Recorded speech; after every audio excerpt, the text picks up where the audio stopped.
Hello and welcome. It is a great honor and privilege to host a webinar on the occasion of the 100th anniversary of diplomatic relations between Estonia and Lithuania.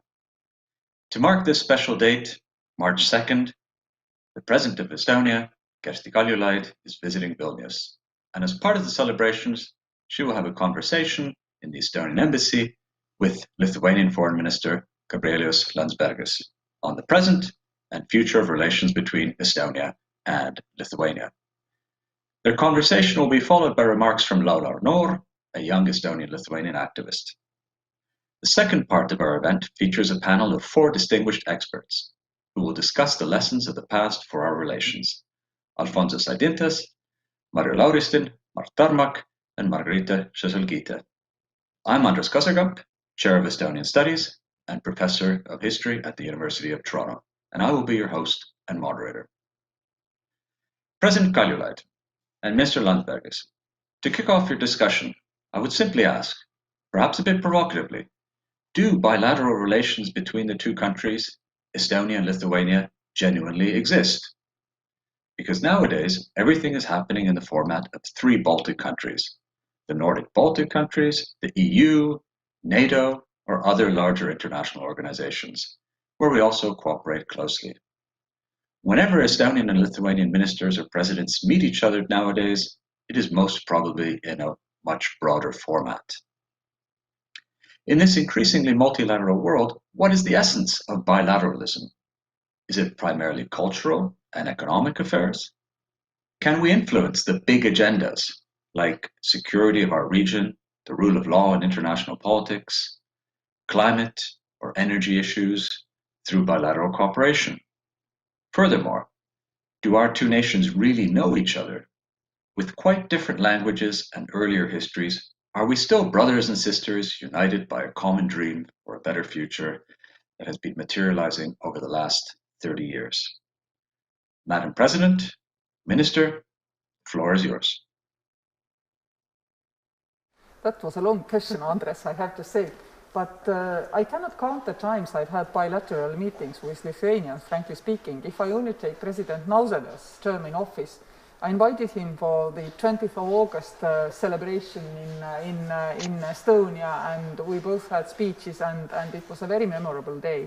Then I visited last autumn during the pandemics already. We discussed Belarus, which was extremely high on the agenda, and here I am again. So I really don't see that we don't have bilateral relations. When your government after the election came into the office, I was very curious to talk to your Prime Minister immediately. So lots and lots of things which do not create headlines are going on, and I believe the same applies also at the grassroots level for the bilateral cooperation between our countries. Or what do you think? No, I absolutely agree. I think that for 30 years we've been exceptionally close and aligned, I would say, in many things. But one thing to answer the question which was put in order to provocate the debate, I would say that it's like living in a family. You cannot take very good relations for a very long time just for granted. Absolutely. You have to keep working on it, because if you take for granted and you think that we've always been we've seen everything eye to eye, and we don't need to work for that. So it's we might start drifting apart and kind of not knowing, not understanding, how do we operate each other. So I think that it's absolutely excellent relationship on many levels. But I think that remembering that, what I said is that we still need to foster people-to-people relationship. I would very much like to see, Estonian students studying in Vilnius in Lithuania. Maybe learning Lithuanian. I would love that Lithuanian students would go to Estonia and study the best examples that you have. For example, take education. Now we're still struggling with our education reform. You've been through that, and for us to really feel what went right, how did you manage that? We need know each other ever more deeply and have this deeper understanding of how our two countries operate. And this is where I feel that if we were talking about real bilateral relations, this is the field where we could still work on. Absolutely, and your students of course are very welcome to Estonia, and indeed it's a good idea to promote to Estonian students that the best universities are not necessarily in warm climate, which tends to be the Erasmus travel direction, mostly from north to south. We can promote indeed that there are also valuable places to study. After all, our best universities among the top 300 globally. So of course your students are welcome. They can benefit. We are good in genetic engineering, in IT. We both have good medical science faculties, and our engineers could cooperate as well together. Also, our startup sectors are working, well, people don't notice it, but the Baltic startup community is pretty united, I mean, and also they are bringing in, for example, from Belarus the talent and working in Belarus. So this network exists. It's not so highly visible, and we should indeed promote this visibility for it. But after all, our people have elected us to promote what they feel is valuable, and they definitely see this cooperation between Baltic states valuable. What I also want to say is that, of course, we have tactical differences. Very often we have tactical differences from, let's say, take security, from Finland to Estonia to Latvia to Lithuania. We have always had conscript army. Latvians don't have it. You have re-established. We are in NATO. Finland is not in NATO. But our strategic understanding of the risks in the region are exactly the same. Our strategic objective is effective deterrence for everybody. Tactically, we can be different, and sometimes we can also bitterly argue about the differences when we need to take common decisions. But you need to be really good friends to keep arguing. Yeah, absolutely. I mean, it's a trust that first and foremost that keeps us together. That we have this thing going on, and I've seen. So we've been in government not so long. I mean, it's 3 months or so that we've been working, but the need for us to stay united in the formats that are in Brussels, in the Council, or elsewhere, are immense. I mean, nobody really would understand if Lithuania would come up with a foreign policy suggestion, without the support of Latvia and Estonia, because it's really would be, why would you do that? And my belief is that European Union is built around the coalitions. How do you be effective in European Union? And for us, the opportunity is delivered, almost unavoidably, which we must use. And I'm really grateful for all the possibilities that we've managed to present, all three of us. Be it Belarus, be it Eastern Partnership countries that we see that still need to be our partners in the European Union, need to be reminded about the things that are going, to the east of our border. Now, currently, the events in Russia, which started happening, and I think that they will take, I think, a big portion of this year, because we'll have election in Moscow later on this year. So I think that, again, our position, and especially our three position and united position, will be immensely important. So I think that it's still a balance. We need to have this trust, which comes from bilateralism, which then converts itself into effectiveness, which is represented itself in multilateralism. And also, indeed, I mean, within the Baltic framework, we can argue about how we will Rail Baltics, but when we go outside, we protect the financing model of the Rail Baltics, all three together. We will always do this. Similarly with energy projects, where we really need to get our act together to get the desynchronization still decided and partly financed under the Juncker Commission. We managed to pull together and decide. So we've been always moving forward. Indeed, of course, we have debates as well, but this is natural. It would be very weird if we didn't. Culturally, I would really like to have, good cultural exchange, more shared concerts and these things, maybe even theatre cooperation as well. After the pandemics, I believe that we will be very hungry for this kind of work together.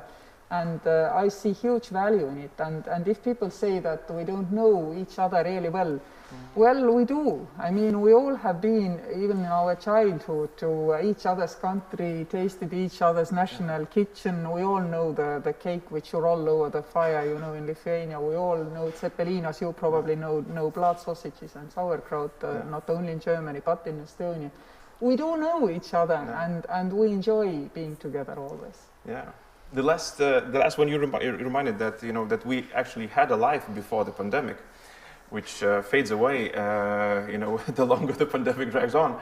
The last concert that I visited was actually in Estonia. It was Metallica was performing in Tartu, so it's an excellent concert, you know, in the middle of airfield, and it really gave the sense, you know, just we sat in the car with my kids and we drove, you know, through Latvia. Well, it was not a very short trip, but still, I mean, it feels like... It's a big country, we know. Yeah. So, but it was just hopping over and enjoying, you know, friendly neighborhood, you know, with all the possibilities. So, yeah. And also, European cooperation has enhanced the bilateral cooperation because, after all, Schengen and Euro, we should never forget this. I mean, Schengen, which currently we need to really work much harder to re-establish, I would even say, and Euro. I mean, this has made the cooperation really seamless and working with each other such that they don't register. Yeah. Of course, we're also competitors, which is also very useful. Yeah. But when it comes to even the further afield, let's take United Nations Security Council campaign. You did before us. We did second. Now it's Latvia's turn.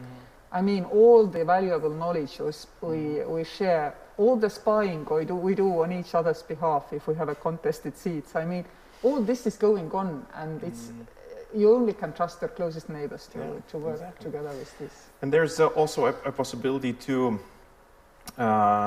see the threats that arise in a similar fashion, you know, because we share the border with not so friendly countries.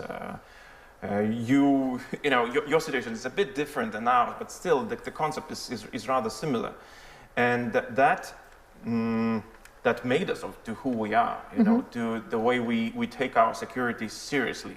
We take all the, you know, for 30 years we've been very watchful about the things that were going on further to the east and also in our countries as well. But now I think that this vigilance also helps us see the threats that are arising. The threats to democracy, you know, through informational bubbles that are appearing, and they're creating huge divisions within societies, who threaten actually well, I would say the way of life even, because, you know, we're convinced that democracy is for granted, but then we suddenly see that the situation is changing, and we smell it earlier. Yes, exactly. We smell it earlier than people in Western Europe. If some of our freedoms are taken away, like you cannot exit the country anymore, it's like, I had it, we don't want it. I mean, we had it 30 years, and this is where, I mean, we sniff it in the air. Quicker, this is true. We are indeed doing this. Exactly, indeed. Yes. So, you know, knowing the threats of 20th century can help us, you know, deter the threats of 21st century. Definitely so, and of course, I mean, since we have an unpredictable neighbor who is losing its global power. It's becoming more and more a regional threat. It's not like during Cold War time when our regional threat for Europeans was also the global threat. This picture is now radically shifting and changing, and therefore it's in all our interests that Europe recognizes this and we work together, I mean, all the time to enhance the capability of Europe to deter, to avoid falling into these problems which we might have with our neighbor, simply because, I mean, it's an empire which is in decline. Demographics is bad, its economics is bad. Of course, it's unpredictable, trying also to be economical with all the Stratcom exercises, the Sputnik strategic communication, which many people fall in, whereas we know that, I mean, you cannot produce enough Sputnik. I mean, they've sold more than they can produce. They've only produced the amount AstraZeneca is going to give us in March, yet we're all telling, horrible AstraZeneca, only half what they promised. But it's the amount of vaccine which is equal to what Sputnik has ever been, I mean, created. So in this situation, I mean, we understand very quickly what is going on, And very often we need to explain it to our Western European partners as well. And it is also very important that this strategy is where I believe that we can actually understand, as you said, smell it and fight it where it's needed. Maybe try to convince our Western partners where we see the problem and try to convince them that this is a problem. Also, we have to stay vigilant with our partners to the east who are striving for European and Euro-Atlantic path. I mean, Georgia, Ukraine, Moldova, who are now they have this Sputnik issue as well, which is where we are getting a track of Western vaccines, and not so good for them. Exactly. And they're being offered, even though out of air nothing concrete really appears, but just an offer, which might sow a seed in people's hearts that when we had a time of need, Putin was there, but Europe wasn't there. So I think this is quite I would say dangerous, but I would say important time where Europe has to step up and say, we are there for you. We actually have the capacity. We will have the capacity soon enough, much sooner than when any of the non-democratic countries can have, and we'll provide you. We'll provide you with what you need. So I think this is also an important. And what we also need to keep in mind in this pandemic is that other political issues have not gone away. Look at what is going on in Georgia. Nobody but us can bring this discussion into the center of Europe. And it is important that we keep doing it because there is an important backslide in the democratic development of Georgia. And I think we need to, remind others that, it's also, if Europe wants to project its values and wants to be, an important player in the region, then it cannot overlook. And it's again for us who are able to follow what is going on, to give this sad story to our partners and friends in West. And we have always understood it. Since Georgian war, we have been tirelessly working together on this. And I see also, and this now applies for only those who have been in Soviet Union, we have the moral obligation. We cannot say we close the bus doors, we drive away into the bright future, and bad luck with the rest. And that's why I know we all work with Belarus, with Moldova, with Georgia, with Ukraine tirelessly, sometimes more hopefully, sometimes seeing that there is a backslide, calling also in our Western partners to make sure that things really tick along for the better future. Yeah, absolutely. With you being absolutely right. It might feel as if world has stopped. Geopolitics have stopped. That something is not moving, and we see. We see that China actually, grew in power, at least in perceived power, during the last year, even though it might have seen that epidemic started there, so the China would, with the rest of the world was closed down and trying to figure the whole situation out. But the feeling is that it actually, emerged as a power now with vaccines, last year with the masks, and it shows where the weak spots have been. With all the diplomacy, even though it's not extremely effective, but they show us, what do we need to fix, and that's why a discussion in Lithuania started also about our participation in the formats like 17+1, and the parliaments expressed that it might not be the most useful vehicle for building our relationship with China. Maybe we need to think of more multilateral formats like 27+1 or something like that. But indeed, let's invite the rest of Europe in. I'm all for it. We are a common economic area anyway, and we are working together anyway. And our rules of procurement, competition, everything applies in each and every country. Why should we? Look at it separately. On the other hand, if we are thinking of not public capital like Chinese, but private capital, like, for example, 3C's fund is gathering, then for private sector, we have quite a lot of arguments to cooperate, with this 100 million people, market ourselves as a fastest growing region in Europe, which has a huge investment gap in infrastructure, including digital infrastructure, and invite private capital to support the development, which used to be 20 years ago the very common kind of thinking, but with such cheap public money, we have lost this attention to these kind of streams of financing. And I think we have space to market this region And we see very much eye to eye in that as well, of course. Absolutely, I 100% agree with you. And then, of course, I mean, I've been answering several questions today coming from Tallinn to Vilnius on the way about, I mean, how we handle the pandemics. And again, it's clearly visible that there are cultural and political differences in how we handle the pandemics. But what matters is the transparency of the data which we are giving to each other. We absolutely can trust each other that we know what is going on in the other country. And this means that we can really make it as easy as possible for our citizens to travel between these countries. And the Baltic bubble, of course, was very shining example of the cooperation. Of course, its shine was only caused by the darkness in the Schengen as a whole. But nevertheless, I mean, we were able to do it. And I'm sure that as soon as the numbers allow, we will again do it. But it still continues as well. Yeah. I mean, we are coordinating, and I'm really appreciate the fact that, let's say, there was, you know, all the examples are not the ones that you would use as the best examples of the whole situation, but the cooperation when something not so good happens is really an exemplary one. For example, when it was announced that British strain is active, and we had very fast to decide, what to do between our three countries, because if we stop flights from either of us, that means that two other capitals will receive all the traffic that is now divided between the three. Yes. Exactly. So we need to have absolute trust and absolute cooperation. That okay, so if Riga is closing down, so what are we doing? Okay, Exactly. so then let's not divert the traffic to Tallinn or to Vilnius. Let's take a similar stand, and it also comes from the trust in these uncertain times. So. But I do believe that in the traditional economy we could do more together, and this is something which has been for me quite difficult to understand. That I mean, sometimes people tend to look further afield instead of cooperating closely together.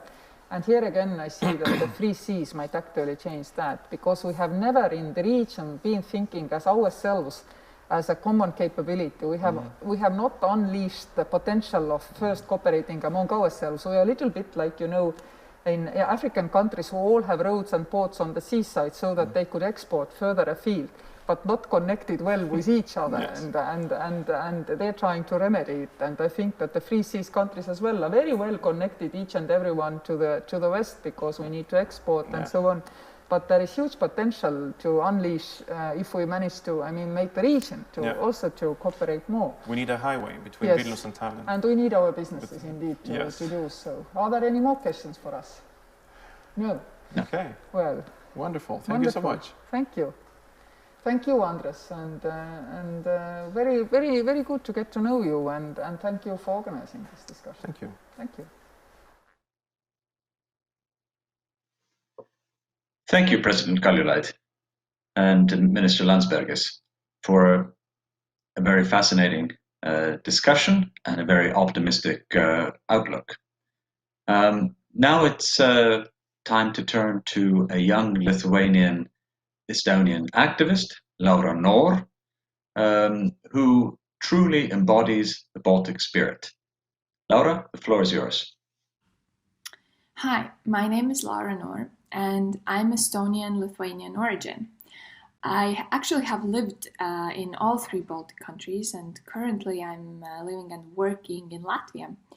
I work as a marketeer for one of the leading beauty companies worldwide, and during some of my free time, I work on socially active problems such as bullying, and within the non-profit organization Global Shapers.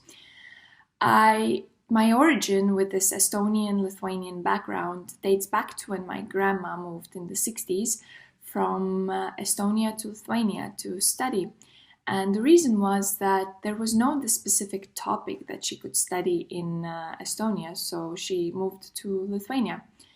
My mom then already in the 90s moved from actually Lithuania to Estonia to study in the University of Tartu.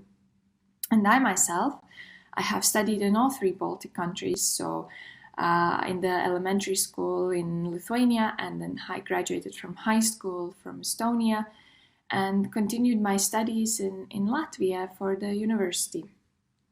I think that one of the examples I have from back in the childhood in 4th grade, my Lithuanian school had a partner school in Estonia. And the Estonian school came to visit us in Lithuania. It was just a friendship cooperation. We learned about each other, the way we study, what we do. And I would say, looking back at it, it's a very good example of how two organizations can teach young kids about the differences in the cultures and yet as well the similarities. So how it's important to really bring this into the young children's and young people's lives. And why is it important, actually? I think that one of the reasons is that yes, we are individual countries, we have our different languages, we have different cultures, but worldwide we are seen as one region. And actually, this region, so both Estonia and Lithuania, have extremely great results in higher education. So if we look at the PISA test results, so we are above the average if we compare to the whole world. So we have really something to be proud of and something to leverage in terms of the whole world. And actually, our governments can do that, our organizations can do that, we as individuals can do that. And in fact, the ministries are already cooperating. So within the Baltic Council of Ministers framework, the different future topics of education are discussed, as well as the cooperation. So there are our intergovernmental such topics are being discussed. And I would say that there's also, by the way, one of the organizations or programs, Noor, within which organizations can register and try to get support for different these cooperations between educational organizations. And we as individuals as well, always, if we want to go to study, we can look for different funding opportunities which are out there. It's all about the willingness and wishing to find these cooperations and understanding the importance of it. So I would say that being myself Baltic origin and really knowing all the Baltic languages and working here, I feel that this is actually something that I value extremely much, and I see that also the employers value the employees and understand really the importance of the differences between the countries, can really read the markets, and even more better if they have some cooperation or have some connections in each of the countries. So this is something really important, and I think that this is where the future is going, that we will have these cooperations and we will come back to our roots. And yes, of course, we can go travel in the world, we can go gain even experience in the world. And in the end of the day, coming back to the Baltics, we have great professionals here. We have extremely strong people, the young leaders and who we are really strong countries individually, but we are even stronger together. So I think this is where we will move as well in the future. Thanks. Thank you, Laura, for those inspirational remarks.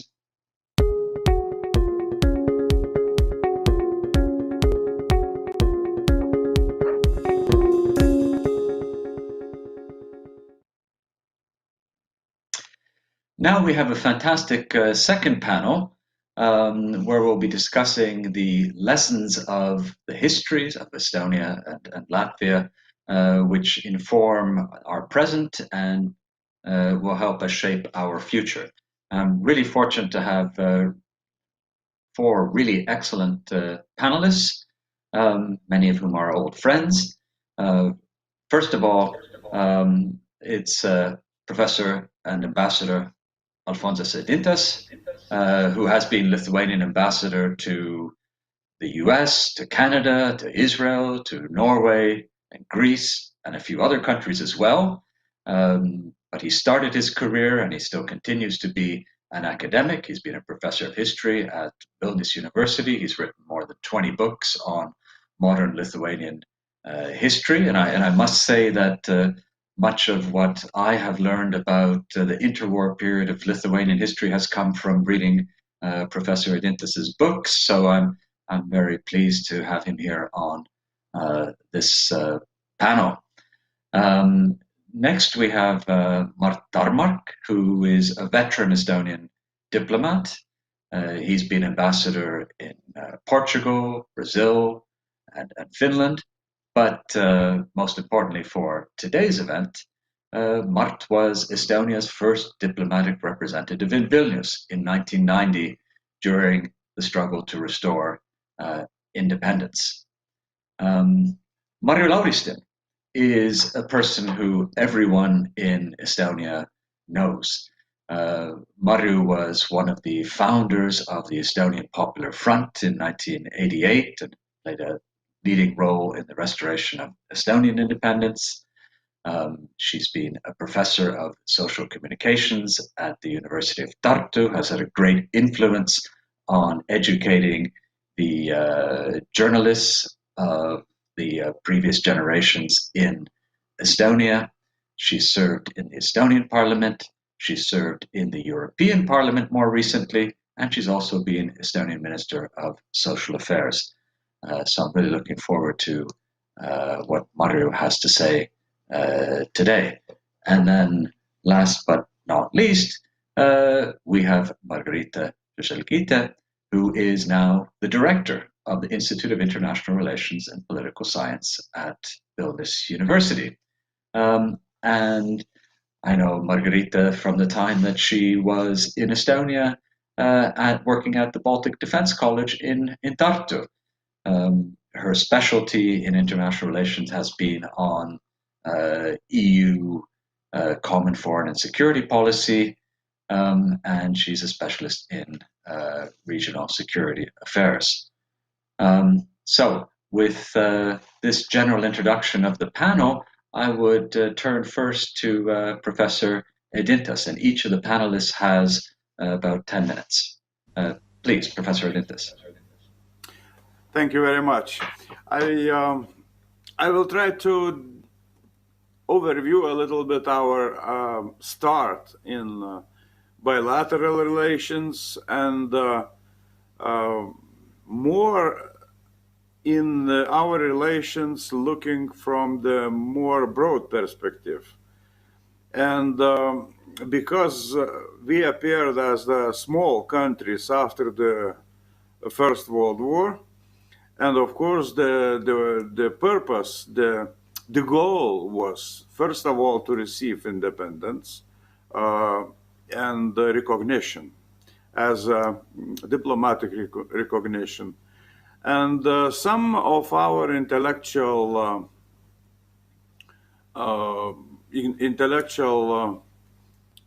people, even in 1918, start to think about the perspectives of the countries. And I want to start from the article which was published in November 1918 in the magazine Revue Baltique in Paris. The article of Estonian diplomat Karel Robert Pusta. The article was named the the Baltic League, and it was not bilateral somehow article about bilateral issues, but it was looked into the situation from the global point of view. And Pusta observed three new countries as three different ethnic countries, and because of that, he decided that it's impossible to create something else except that only union, but close union, and with economical and political, and also common defense systems and foreign policy coordination. That was very important article, and he decided that those new nations are not imperialistic; they are democratic. So there is a good field for cooperation. And secondly, at that time, especially in 1919, when Paris Peace Conference started, was somehow some politicians were afraid of many new countries which appeared after the collapse of three empires. And the reason to talk about the cooperation, to show the peaceful relations between some countries, especially Baltic countries, was a reason to calm cautiousness of the great powers that to enter the field for those three countries in the international relations. So Pustav also was very optimistic. He was stressing that conflict between Lithuania and Poland will be peacefully solved, as well as other problems which appeared in that area, and so was the very good start for cooperation, because in the Paris Peace Conference we had a big intellectual powers from our countries, and secondly, we were not invited, like to say it, as participants of the conference. So, according one Lithuanian diplomat, we were staying near the wall. We came to work in the couloirs of the conference and to raise the question of recognition of our countries. And in Paris Peace Conference, we seeing regular meetings between delegations. Of course, not bilateral, but three countries' delegations, which was very important also. And there were created also several plans, even confederation of the three Baltic states, and discussions were continuing, because of Lithuania was very interesting in Tallinn, in Estonian affairs. First of all, because Estonians received big support from British fleet, and for Lithuania it was a dream. Two delegations tried to reach British in Riga and or Liepaja, but that was in vain. And several meetings, several conferences, including, for example, first conference of chief commanders of the three armies, because everybody understood those three countries are between the two losers of the war, Soviet Russia and Germany, which started to play their own games, and that was a reason how to stop some those negative planning and interfering in the Latvian, Lithuanian, and Estonian relations. For Lithuania, the situation in the 1919 was so bad that in January and especially in August, the Lithuanian government was on consideration how to become a protectorate of Great Britain, because the Poland, the conflict between Polish and Soviet Russian conflict, and what was on continuation, Lithuania was in very complicated situation because of very tough relations with Poland. So we've got some like a fresh air in going to Estonia and to those meetings, or working on some common projects in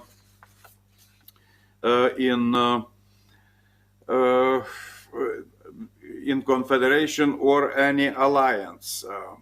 Our common problem between two world wars, which is my subject more today, was that we didn't develop, as it was told already, a close cooperation and close bilateral relations. From the situation was such that we tried to work alone and to receive, to fulfill our goals, which was not so easy to receive. But on most important questions we agreed. The joint appeals to permit Estonia, Latvia, and Lithuania to join the League of Nations, to be members of League of Nations, and to be recognized by the great powers. That was fine. But later on, indeed, the cooperation between Germany and the Soviet Union, the diplomatic invasion was very unpolite for the development of our relations. So what to say more? We had a lack of state visits. Our President Smetona, for example, since 1926, visited only Czechoslovakia for some health security reasons, and no official meetings of the between first persons of the country.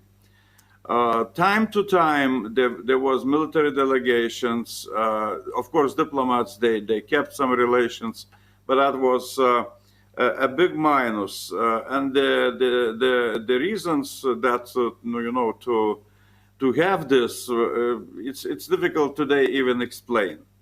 So on this remark, I'm finishing my little presentation. Thank you, Ambassador Eidintas. We will come back with questions after all of the panelists have spoken. You gave a good introduction to the period where our republics were founded, and now we'll go to Mart Tarmak, who will talk about the restoration of the independence of our republics in the early 90s.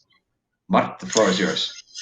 Hello, thank you, and here is good to continue in the timeline, and there is no problem with the state visits, because at the moment the President of Estonia, Kersti Kaljulaid, is in Lithuania. And this period after the Second World War was so that democratic countries did not recognize the annexation and incorporation of Baltic states by Soviets, and many our diplomatic representations, they continued to work and were recognized in the receiving countries. And that is one example is Ernst Jaakson, who was in Estonian diplomatic service 79 years, and then 69 years without interruption in the United States. And he was a general consul in New York, and they were issuing Estonian passports during all the time of these occupations, which were recognized travel documents.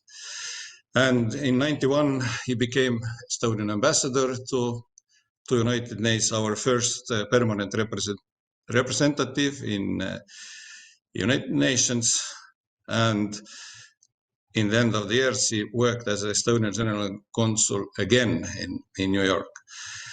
And also Lithuania has many similar diplomats, and as one example is Stasys Lozoraitis, who was a foreign minister, 34-38, and he became in 39 the Lithuanian ambassador in Italy, in Rome, and continued on this position until 83. And these diplomats of the Baltic states in the free world, they continued to work together, good cooperation, and they played a very important role in this ongoing policy of non-recognitions.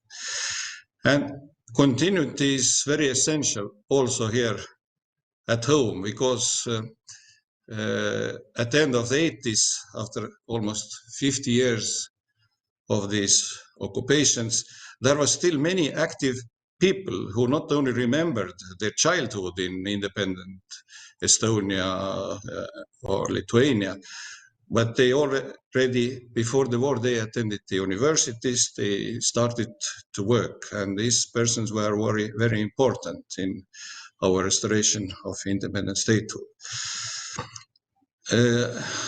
I arrived to Vilnius as a first Estonian diplomat after 50 years in April 1990. Yeah, one of the very first things what we did, it was organize the meeting between the attaché of Estonian embassy in Kaunas before the war, Erik Lipstok, and the former Lithuanian foreign minister Juozas Urbšys.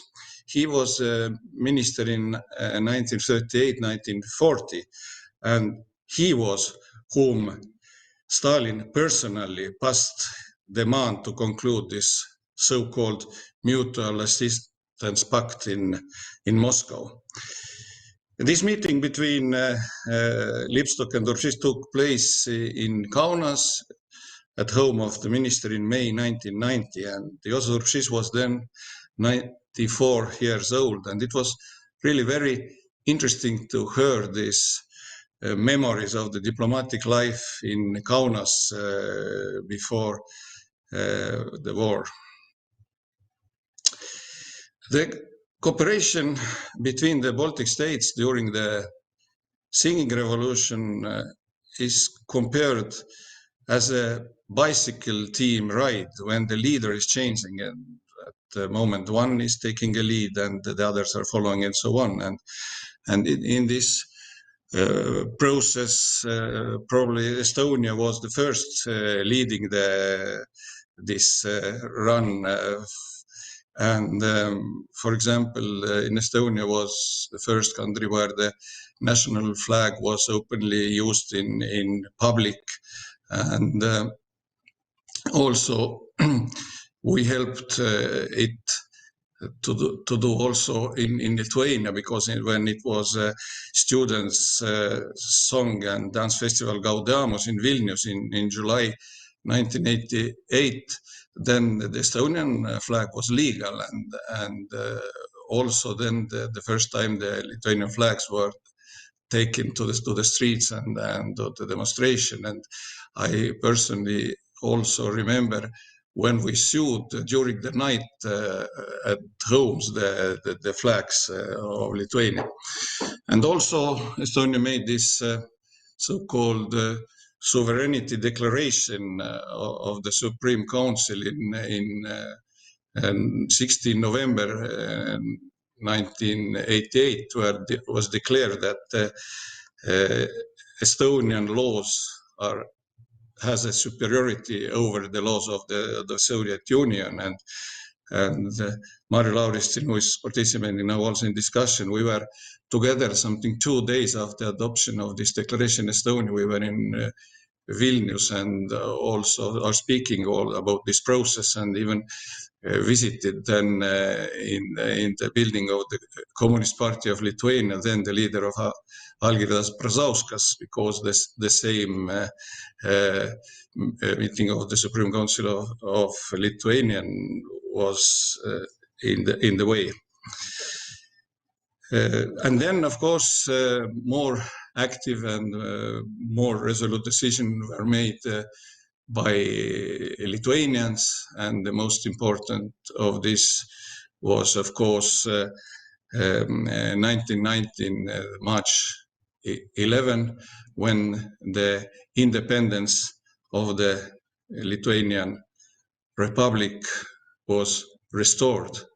And I was then in Lithuania, and after that, this 1.5 years as a permanent representative. And I remember this time that Lithuania really, in every aspect of the life, acted as an independent state, despite the Soviet army troops were in the country. But of course, they were in German Democratic Republic or Hungary also the same time. But it was a really wonderful life, how in this very difficult time with the blockade from the Moscow side and so on, Lithuanian government, Lithuanian people managed to live in this really independent country, because the international recognition and the restoration of diplomatic relation became only after 1.5 years in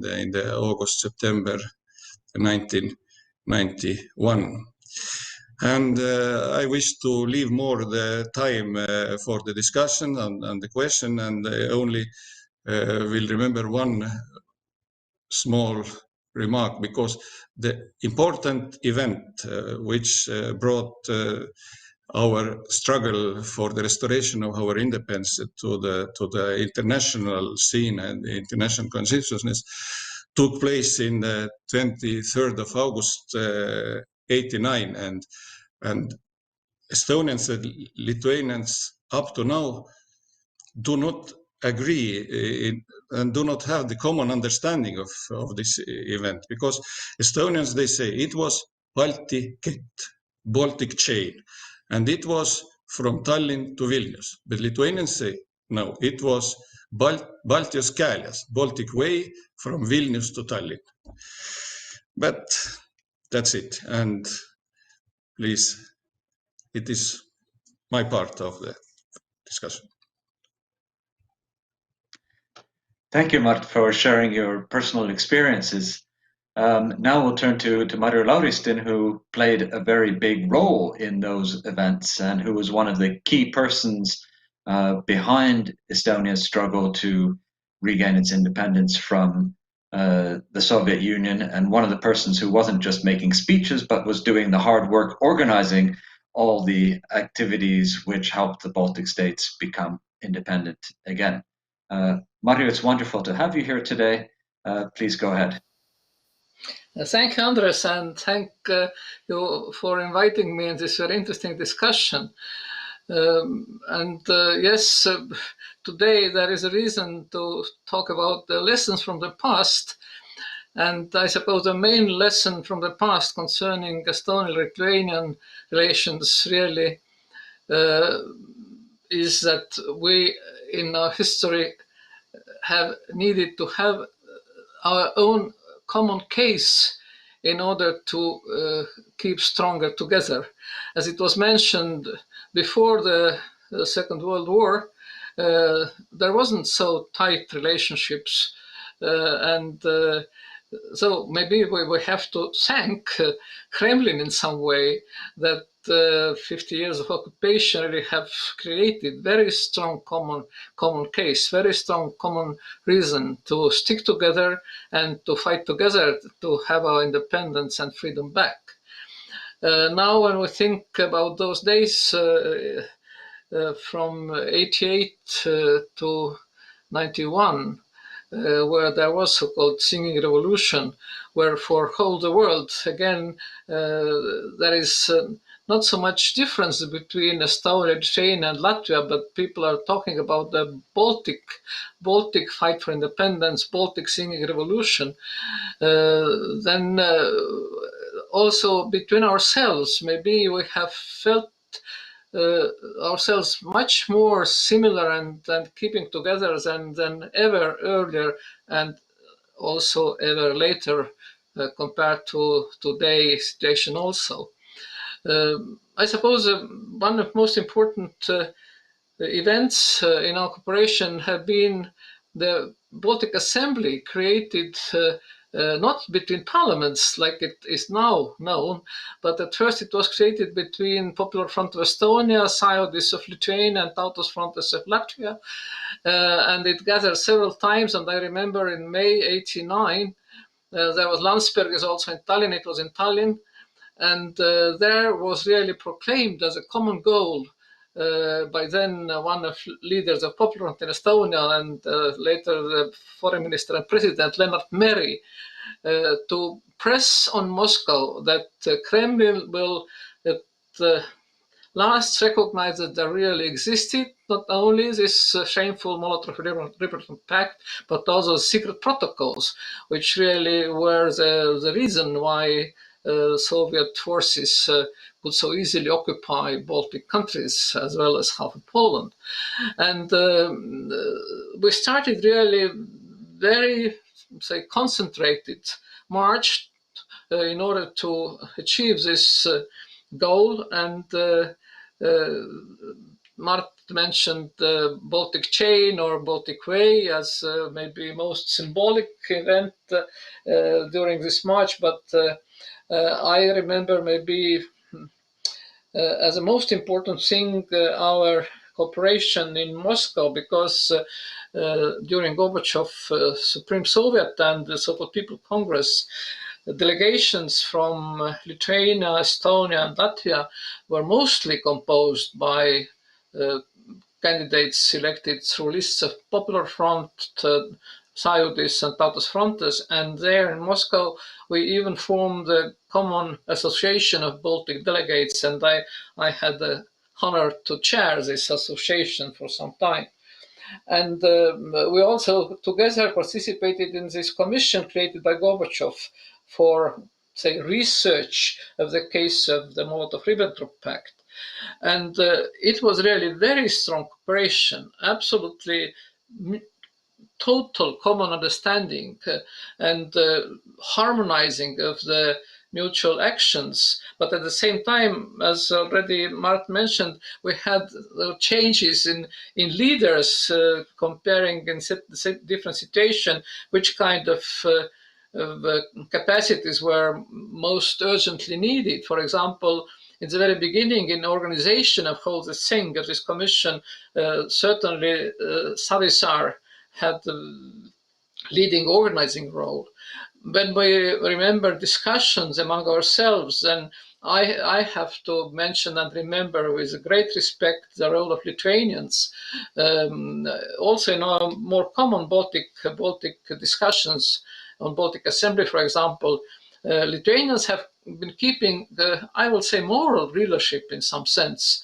I remember with Tautos Landsbergis as really very respected leader among all three Baltic countries these times, and I'm so glad that so-called young Landsbergis, with whom I really shared the membership in European Parliament quite recently, now is continuing the grandfather's mission. And then when there was needed, as I said, more this kind of very, very, I will say, even rigid moral and juridical approach, then I remember Egidius Bičkauskas and his speeches on these commission meetings. He was always very sharp, very precise, and very uncompromising. And though we played together, the Baltic Trio, this game, and with great success, because on the eve of Christmas of '89, after Baltic Chain, after this pressure, we achieved this goal. Kremlin had to recognize, and Gorbachev wasn't very happy about that there really existed this shameful secret protocol, and it meant that all this situation in Baltic countries, it was internationally prepared as really part of the Hitler's plans, and the Hitler-Stalin pact really was part of this international development. Now we have really maybe the similar case or mission when I was in European Parliament. then we had very close cooperation on all those situations where there was a problem concerning today's Kremlin politics, starting from commemoration of the victims of communism, and ending, for example, with the case of Nord Stream. And here again, I remember Piotras Saustravičius as one of really most passionate leaders of this inter-Baltic communications in Brussels and Strasbourg. And I have to say that if in social and economic issues there are a lot of differences, and there is this kind of party political or ideological structure in decision making also in Brussels, then in this type of cases where the historical past or the border between the democracy and non-democracy was at stake, then the both countries were strongly on the side of democracy, side of human rights, and here, as I mentioned, Lithuanian delegations had very, very strong position, and also Estonian. And from Latvia we had, for example, Sandra Kalniete, also again from the past, from Tautas Frontos past, one of colleagues. And now when we look at the situation today, then very often people ask, is there Baltic cooperation needed any because we have the globalizing world, and there have been discussions about identity. And I will say that I never agreed with previous President Ilves when he declared that Estonia is purely Nordic and has nothing to do with the Baltic identity. I suppose we are in this sense on this mixed territory, and the Baltic case is still very important. I suppose that when we now look at this Baltic Railway, the Rail Baltic issue, where we have very unfortunate discussions sometimes and cannot act together as we acted together during Baltic Chain, then I really regret it so much, because this physical, logistical nexus is needed in order to feel ourselves together in the same boat. When we are physically so difficult to reach each other, then it's difficult also to act. But we have to act together. If you look at the future, if you look at the climate change, if you look at the whole issue of the technocratic developments with all kind of digital developments, which could be very useful practically, but also have inside quite important dangers concerning fate of national cultures, identities, values, and so on, then I think that this role of small nation states in the future Europe and the future world is not the smaller, but it could and should become bigger. And our cooperation between Estonia, Lithuania, and our third friend Latvia, it is one of lessons and lessons which are giving us this confidence that the small countries, small nations in the future world, they really have a much more even important role to play in order to preserve this human diversity, culture diversity in the world, which is really needed for the whole development, like it is in environment. So I suppose that Estonian and Lithuanian mutual cultural and political work in the future Europe will not be less, but it will be more important than today. Thank you. Thank you, Marju, for your insightful remarks, and thank you for all that you have done for our peoples over these years. Now we will turn to our youngest panelist, Margarita, who won't be looking back towards the past as our previous panelists, but more focusing on the present and looking towards the future. Margarita, please, the floor is yours. Thank you, Andres. I'm so happy to be at this wonderful event and very meaningful event, and to be in such a distinguished company. And it's always very difficult to speak the last one, because it seems that everything has been said already. So I'll choose to be a bit critical of what has been said already, and then we'll try, as Andres rightly pointed out, to look at the future, how to cooperate better, more effectively in the future. So first of all, I think that already basing on what has already been said, I think that we share a lot of things in common. First of all, our history, but it's not a part of our history, but it's not purely only history, but also what history, what kind of mark history put on our societies due to the liberation fights, due to the transformations of the societies, economies, politics. I think that we have developed certain common sense, certain shared view vis-a-vis the world, vis-a-vis the democracy, certain feeling and strive for freedom. And as Estonian president has very rightly pointed out, mistrust vis-a-vis various restrictions and the authoritarian moves. So I think that this unites us, and this is a very good basis for the future cooperation, which will be important in the world in the future. Another joint feature that we share is our security concerns. We had developed a common identity under the Soviet occupation. That was a tragic history, and we still see Russia as one of the major threats to our security, to our sovereignty. If I could define our security in constructivist terms, so we are we, and Russia is the other in our security thinking. And that unites us.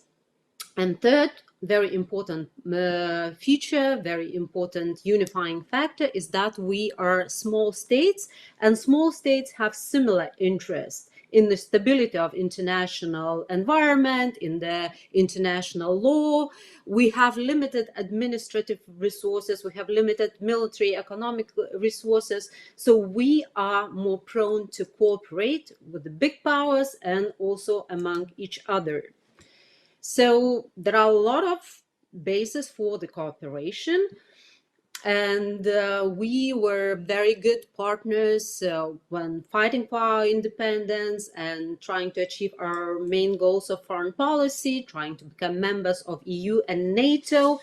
However, when these goals were achieved, we started to behave as small kids, trying to compete for the attention of the outer world, of the bigger countries. We were competing in implementing regional projects. We were competing for the transit flows, internal as also external markets, investment. So that competition was quite natural because we are very similar and we are small. And I think that there was also this competition like in a family. We were not so happy for each other's successes, but a bit jealous. Like Lithuanians would always were talking about Estonians being a bit arrogant, and we were jealous of the economic development, that Estonia was ahead of us. We were jealous that Estonia got into Eurozone first and we were the second. I remember during our European integration process, I was working at the European Committee under the government of Lithuania, and Estonian progress report was evaluated better than Lithuanian. We were so unhappy and we thought that it is unfair. So there is a lot of jealousy, and there is also inability to find, to think of our own interest in common. There is a competition and disagreements, maybe bad communication. There was a Rail Baltica. Now we have Ostrovets. We are also probably not so effective in cooperating over the issues which are very important for us at the European Union level. level. I remember when Lithuania was attempting to veto a joint European and Russia partnership agreement, Estonia did not support us. But is it a fault of Estonia, or it is an inability to communicate? And I looked at the latest report of the ECFR on the coalition building. Estonia is a bit ahead of Lithuania in how it builds the coalitions within the European Union. It takes the 12th place and Lithuania is 19. But just imagine what a progress it could be that we could have joint coalitions and we can combine our negotiation power, our relations with other countries and achieve good results. And I think that our Foreign Minister Gabrielius Landsbergis also have mentioned that this is way ahead where we can work. Security and defense area, this is the area that is very close to my heart. I think it's an area where we have achieved the most progress in cooperation. That's BaltNet, BaltBat, Baltic Defense College that I used to work is a very important institution of cooperation because it also not only brings over the officers from all Baltic countries, but creates a common mindset of these officers. It's strong relations that they keep after leaving the college. And it's also a very good trademark for the outer world. We can be proud of this institution, saying that this is not Estonian, as Lithuanians sometimes say about Baltic Defense College, but the Baltic product. We have to be proud about that. And the events in Ukraine also pushed forward our defense cooperation in the format of NATO. NATO enhanced forward presence gives a lot of ground for joint projects and joint exercises. So I think that, you know, in this area, we still have a lot of avenues to walk together. But again, both in the foreign policy field and in the security field, I would argue that our cooperation is mostly externally induced, either by common threat or it is not rational to go separate ways. It's better to stick together, but we don't think about ourselves as we lack this common identity to define our interest, not our and Estonian interest match, but that's our interest. And I think that this is a very important area where we can put more effort. First of all, more relations on the highest level, presidents, government leaders, and I can see this happening. Also at the legislative level, between the politicians, also expert communities. Although we are very close and we have a lot of in common, but we lack the knowledge on Estonia, and I believe it's the same in Lithuania. It's because we are interested in the broader area in other countries, and I think that it should be bottom-up approach. We have to cooperate more. We have to talk to each other more, and to develop joint interests from bottom to push them to the top, and that's thereby to construct a common identity. And maybe next time we will not be discussing that either it's a Baltic way from Vilnius to Tallinn or from Tallinn to Vilnius, but we would be happy to say that it's a Baltic way from Riga to both sides. Thank you. Thank you, Margarita, for that excellent overview and also that constructive criticism. So now we'll go to a round of questions and discussion. I will pose in the same order that they presented, and I would ask them to respond in roughly 2 minutes or so. So I'll first ask Ambassador Eidintas, Professor Eidintas, you talked about Baltic cooperation in the interwar period, and usually most historians and others evaluate Baltic cooperation as a failure because it didn't manage to save our countries from Soviet occupation. But is that a fair judgment? After all, the Baltic Entente of 1934 did implement substantial institutional cooperation, which sort of in the European comparative perspective was noteworthy. So what would you say on balance? How would you judge? I think that all three countries in the end of before the war, let's say, were very cautious. And very cautious because neighbors already became aggressive. And so why was so weak cooperation? It explains also. Some of both three countries were working separately, looking for security and looking for better possibilities. Okay, it's very big question, but I want to finish my answer on Margarita's jealousy mentioned. When I was in Washington as ambassador, President Clinton landed in Riga. It was visit to 3 Baltic countries. Then Vice President Gore was visit to the 3 Baltic countries. He landed in Tallinn. And Mrs. Clinton, it was visit to 3 Baltic countries. She landed in Tallinn again. So Lithuania became very mad, and it was somehow transferred to some panel of Estonia and Americans, and Americans were concerned. It's really wrong something between Estonia and Lithuania. And then President Leonard Merry pleased Americans. There is nothing wrong between Estonia and Lithuania, just Latvia.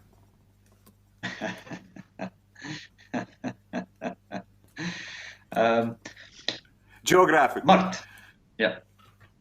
Mart, let's turn to you. Picking up on this perhaps different approaches that Estonia and Lithuania have had over time, and you mentioned this in your presentation. So in this period of 1990, 1991, there was a different tactical approach in achieving independence, the restoration of independence that the Estonians and Lithuanians had at the time. From the outside, perhaps this wasn't as visible, but from the inside, it was certainly there was some disagreement as to what was the more sensible approach. How do you see it? You were in the thick of it.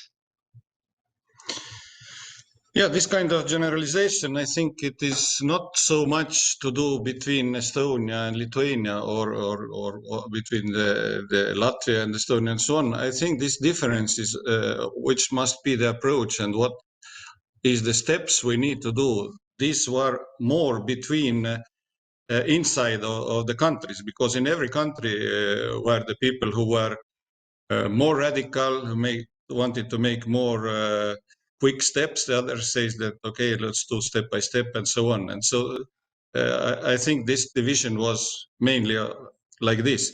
But I tried to be the good answerer in this kind of panels, not to pay too much attention to what the moderator is asking, but to speak what I want. And I want to say just some words about the culture. And that's very important, because the first concert in the big hall of the Lithuanian Philharmonic in Vilnius was the world premiere of Estonian composer Peeter Vähi, which name was Concerto for Birbina and Chamber Orchestra. Who don't know, the Birbina is a Lithuanian national instrument. It's symbolic, made by Estonian composer.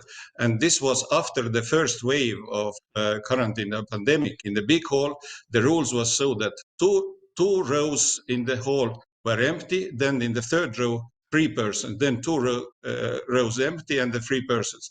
But the applause in the end was very, very good. This was very, very symbolic. Thanks. Okay, thank you, Mart. Let's turn to Marju, and you have the unique experience, Marju, of having worked together with Baltic colleagues in the Soviet Congress of Deputies in Moscow and in the European Parliament in Brussels. And what came out from your talk was that often Estonians, Latvians, and Lithuanians cooperate well only when there is this external pressure, when they're fighting for their cause, and it often has to do with the issue of a threat from Russia. Is this indeed the case that our cooperation is strongest when we're facing this external threat? And what could make us cooperate more willingly in, say, normal, non-threatening issues? I think that it is really very, very important issue, and it is not only a theoretical one. And it's also connected with the issue of identity, which was mentioned later. At first, the whole notion of the Baltics, it is created externally because it's created by German colonizers, and then it was created by Soviets. This kind of Balticity, Baltic identity, in this sense, has some connotation of unfortunate history. How to overcome that? Can we have the future-oriented common identity? When we started Baltic Assembly in the end of 80s, between 3 big movements, then the vision was, and you know, Lennart Meri was great on visions. The vision was to come to reach the so-called Nordic-Baltic regional new identity. We were looking at the Nordic Council as a good example, the cooperation between the Nordic countries, and we were dreaming not about Baltic as such as a region, but big Baltic region, including Scandinavian countries, Baltic countries, and maybe even Germany. And that was a very popular idea then, because also in European Union, when we started contacts with European Union in the early 90s, I was first time there, as I remember, in 1990. Also, this regional idea was very strong. Europe of regions was a very strong slogan. And, you know, until now we have this journal, Baltic Rim Economists, Baltic Rim issue. So there was idea to have this new, so not external, but internal new identity as a Baltic Rim countries, as a countries of the free and prosperous north of Europe. And I think that now it seems maybe not so realistic, but when we look at the future, maybe it could come back, this idea. We made, when we had celebrating 20 years of independence together, we made the common human development report between Tallinn, Vilnius and Riga, between scientists, social scientists of our universities. And there also were created scenarios for the future cooperation between 3 Baltic countries. And what came out from these scenarios was that it is very much depending on 2 things. First, our inner capacity to become a bit more strong partners economically, be more say equal with our Nordic neighbors, but from other side also from developments of all European level cooperation, and there was clear vision that in the future where there will be more global cooperation also on the level Northern Europe and transatlantic countries, then this kind of regional identity of Baltic Sea could be more important. We didn't think 10 years ago about Brexit. We didn't think about Trump. We didn't think about China. But when we look now at the situation, and when we look at the European Union and how European Union is a bit still, it is shaken by Brexit and trying to find new identity, and there are new, say, cleavage is starting to appear also again between north and south and so on, then I suppose that sometime Europe have to come back to this idea of Europe as united regions, association of regions. And then this Baltic Sea region, I think, will emerge in new capacity. Thank you, Marju, for those insightful remarks. Now, finally, we turn to Margarita, and you were talking more about security concerns and the present. So you pointed to a few areas where the two of us, or let's say the three, if we include all Latvia as well, one of the Baltic states, have had moments of sort of competition and rivalry. But how do you see the situation now, more broadly, sort of in foreign and security policy issues? Are we all on the same page, or are there some issues which are still where one country is trying to show itself as the leader in some issue? I can think of naturally Lithuania in the case of Belarus, for example, which is totally natural because you're right next to Belarus. So how do you see it? Thank you, Andres. It's a very difficult question in a way, because I think that this competition persists, and in general, competition is not a bad thing. We can compete and we can help each other, and we can be jealous a bit, and we can aim to do better in the future. But the problem is, I think, is miscommunication.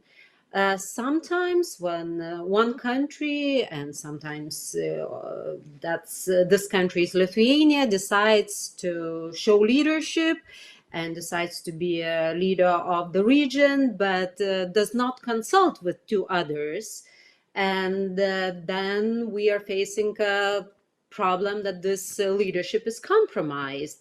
So I think it is very important to talk. Belarus, it's natural that we are a bit ahead with the knowledge on Belarus, but also in terms of cooperation, foremost with the Belarusian opposition for a number of years. But there is another issue which is related to Belarus, and which is quite toxic issue, is Ostrovets nuclear power plant. And I think we cannot have leadership on Belarus without also including this issue. This issue is also involved. And so far, I think that there was too little of talk between three Baltic countries. And I think that probably there were some problems in all three countries, well, in maybe not very big willingness to cooperate, but also on Lithuanian part, inability to convince Latvia and Estonia why Ostrovets nuclear power plant is such a big issue for us. And I think that there was too much emphasis on economic problems than on security problems, which is the most important issue related to Ostrovets for Lithuania. So what I see now, I see intensified visits and dialogue between three countries. And that leaves me quite optimistic that maybe we can achieve a breakthrough, but most importantly by talking, because I think that talking has to be done before the next step always. Thank you, Margarita. I think we can all agree with your statement there. And now it remains for me to conclude our seminar. First of all, I would like to thank all of the participants. I was very fortunate to have such knowledgeable and experienced panelists who contribute their insightful remarks. I want to thank the audience who has been paying attention to this. And finally, I want to congratulate all Estonians and Lithuanians on the occasion of the 100th anniversary of the establishment of diplomatic relations between our two countries. Thank you, everyone, and goodbye.